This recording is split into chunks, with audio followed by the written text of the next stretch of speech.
So for the first time, Elizabeth Warren was the front runner, and she clearly had a target on her back. Take a look.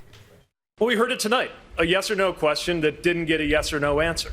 Look, this is why people here in the Midwest are so frustrated with Washington in general and Capitol Hill in particular. But Warren came prepared and had some pretty clever comebacks and burns of her own, like this one. I went on the floor and got you votes. I got votes for that bill. I am deeply grateful to President Obama, who fought so hard to make sure that agency was passed into law. Ooh, social media really, though, ripped on Anderson Cooper's final question. I thought it was so stupid about Ellen's friendship with former President George W. Bush. Take a look. Ellen defended their friendship, saying we're all different, and I think that we've forgotten that that's okay, that we're all different. So in that spirit, we'd like you to tell us about a friendship that you've had that would surprise us, what impacts it's had on you and your beliefs.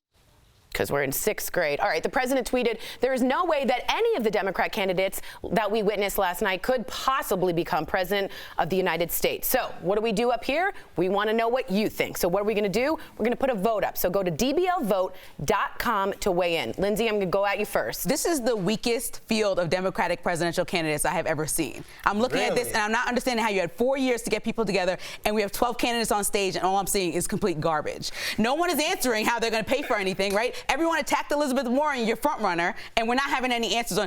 Biden basically gave Republicans a talking point. He said, this will cost more your health care plan than all we have in the federal budget. So I don't understand why you're making it easy. You guys say that everyone is disgusted with Trump. It seems like it's so easy for him to rally his base right now. As we watch these rallies going on and on, people in the crowd in uproar, and we watch these mediocre candidates on stage, no one is impressing me. I appreciate your passion. To be honest with you, Lindsay, I kind of agree with you. I thought this was a waste of a debate. I thought it was 12 people, way too long. I thought the last question should have been on climate change or something more important. And no one stood out more, though, to me, than Buttigieg. And I'll say why. We all want a rock star, like you said. Well, he served in Afghanistan, speaks 7 languages, Rhodes Scholar, Oxfordian debate team. He's gay and won the mayor of South Bend, Indiana. You want a rock star? That's your rock star. You want an Obama? I promise you, that's your new Obama. But I think that people do want someone who's going to represent. Like right now, someone needs the independents. And only people that were on that stage representing independents were Klobuchar and Buttigieg. There you go. And so if they can do that, I don't know if they're the front runners. Right now, Warren's the front runner. And I think that people in big business said they will sit this one out instead of vote for her. So that's a big problem. How many people in big business, though? A lot of people work for big business companies or are married to someone in big business. So you have to remember that white women were the turn of the vote last time in 2016. So if that happens again and they follow their husbands, did Trump run? I'm genuinely asking this. Did Trump run on like I'm going to help big business? Yeah, he was I'm a businessman. Because all I heard was the wall and lock her up. I didn't hear a lot of policy, and I think that's what is so different between. First of all, you know, Trump isn't even being primaried. So what we're doing here is I feel like the Democrats are inherently at a disadvantage. If I tell if I say you and Tory are going to debate and the winner gets to have the chair, and Brandon doesn't have to debate anybody, Brandon just gets the chair. Eventually, you guys are going to say something that's going to turn people off.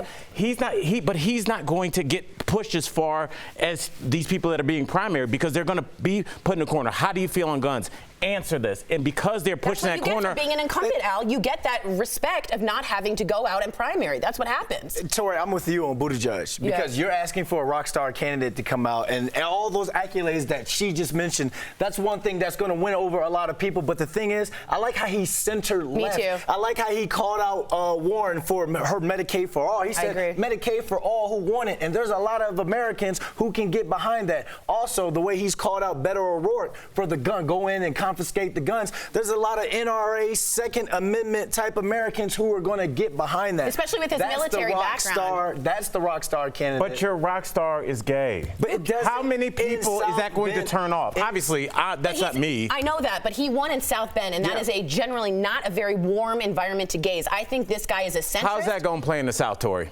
Better than it's going to be with a woman. And you know what can help that is the fact that he called out Beto O'Rourke for trying to take away the tax exemption for churches as well. We talk about. We run stories about people not wanting to make cakes for gay people, much less vote for them. Yeah, but he's backing that. He's backing the church on that. And I think that's going to win a lot of people over. He's center left. We'll see if he even makes it to the next debate.